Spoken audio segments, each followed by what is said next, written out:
Oh, good morning or good afternoon whenever you see this. It's early for me, so I felt like it was the right thing to say. I hope you all had a fantastic weekend, a fantastic start to your day whenever you get your hands on this. Per usual, thank you so much for stopping by, for likes, for comments, for subscribers, all of the above.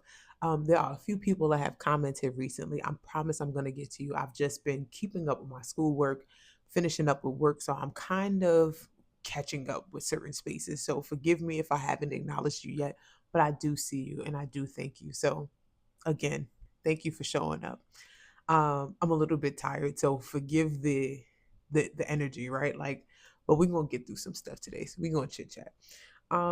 I wasn't really gonna talk about this at all, but I feel like it's such a significant conversation that I can't, just breeze by it without any kind of recognition. So of course, we're gonna have a conversation about Charlie Kirk. Now, like I said, uh, not particularly my thing, but I think that there is a component of psychology that's really important in this.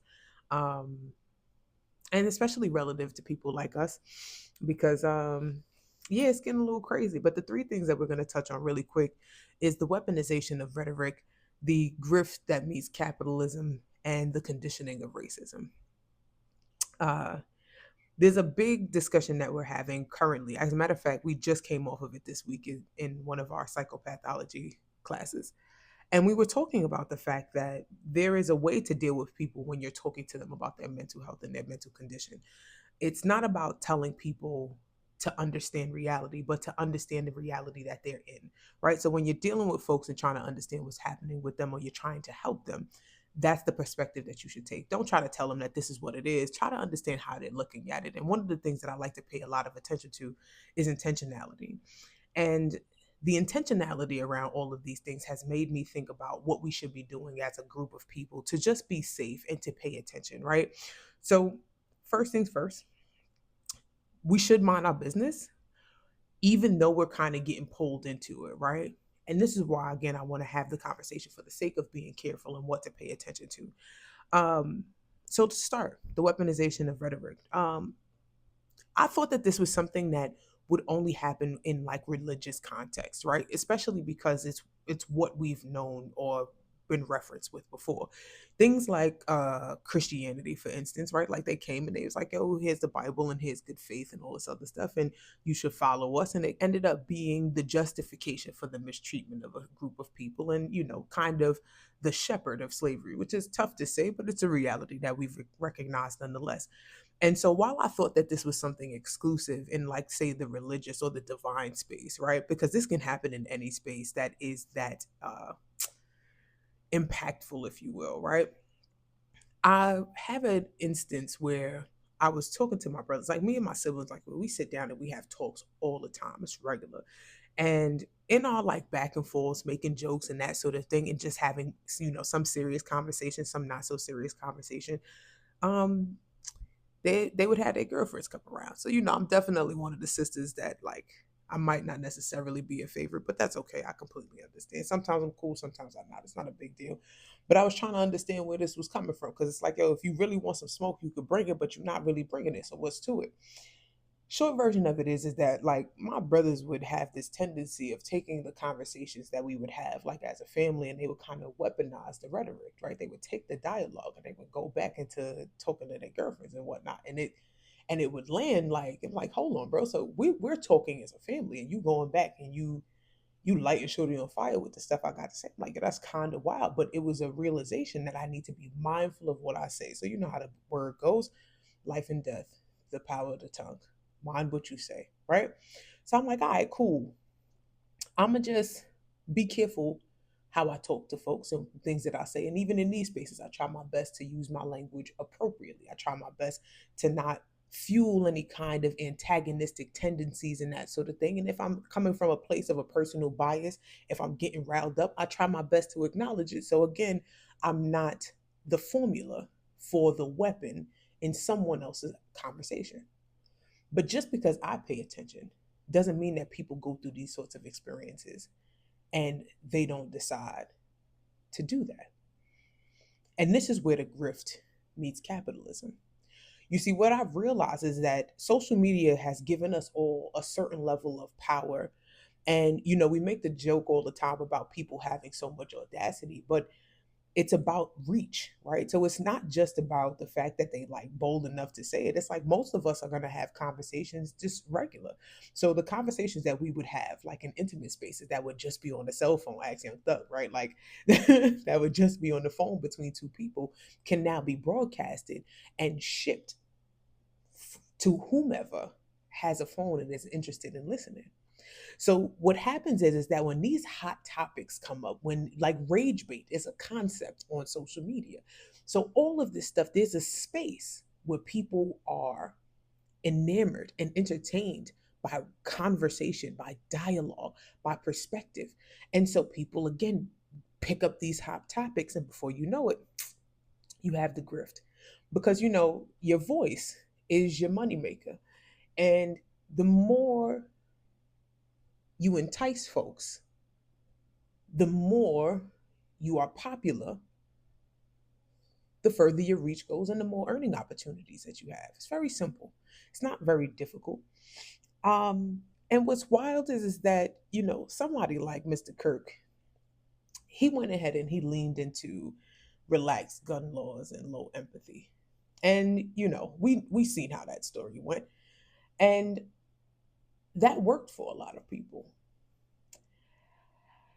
The more I read about mental health conditions and how they are brought on, the more I understand that palm people are ticking time bombs. And it's not just them. This is a general kind of understanding, but them in particular stands out to me. And this is where I'm going to talk a bit about how racism is a fallacy. Racism is conditioning. We hear a lot of times people say, like, if people are racist, that it is some inclination or some show of low intelligence.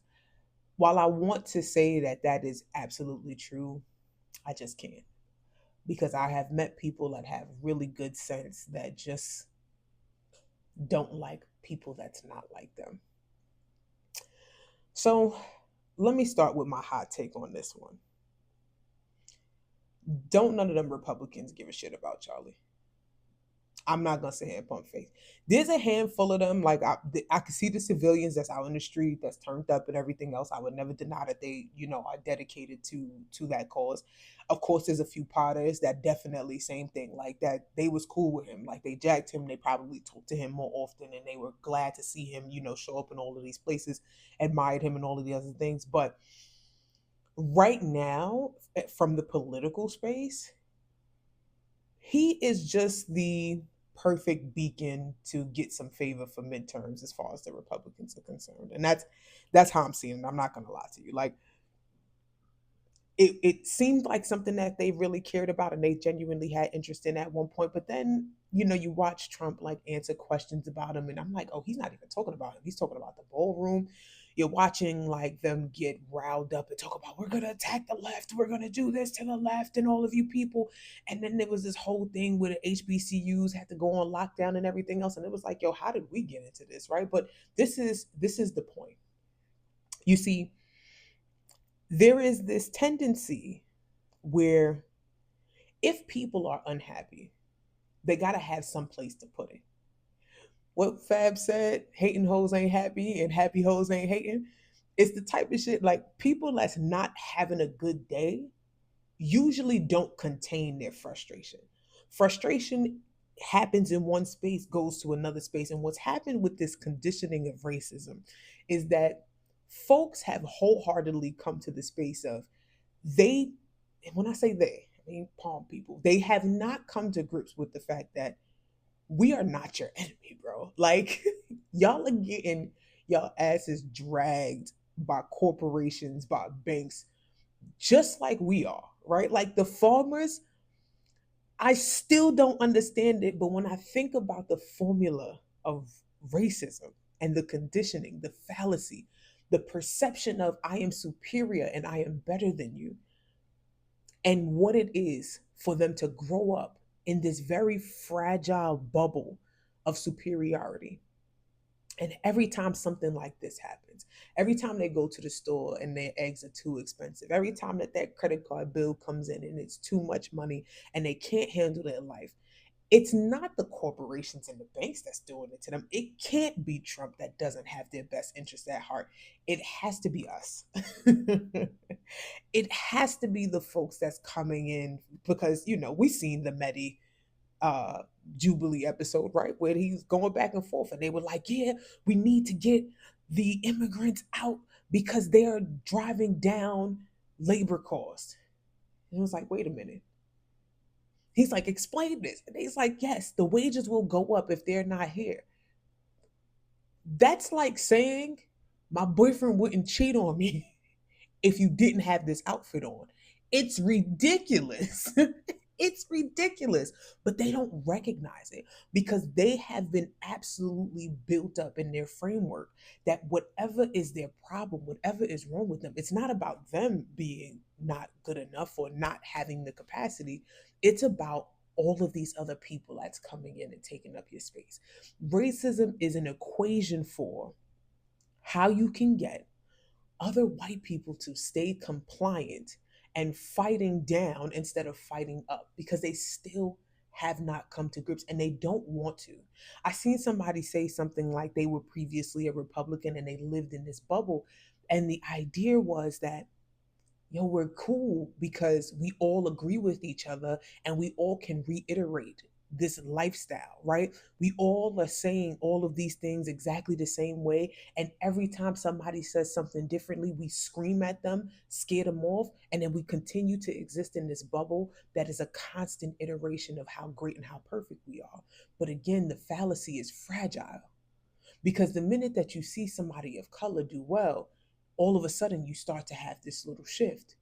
The minute that we see white people in Utah assassinate conservatives, we're having a conversation. This is how come mass shootings don't have nearly the same kind of dialogue as gang violence, right? Because ideally, if we acknowledge it for what it is, where it's violence and it's a problem with access to guns, if we acknowledge it that way, then that means we're introducing logic into a psychological development that's been happening for generations at this point. And here's the worst part about it, right?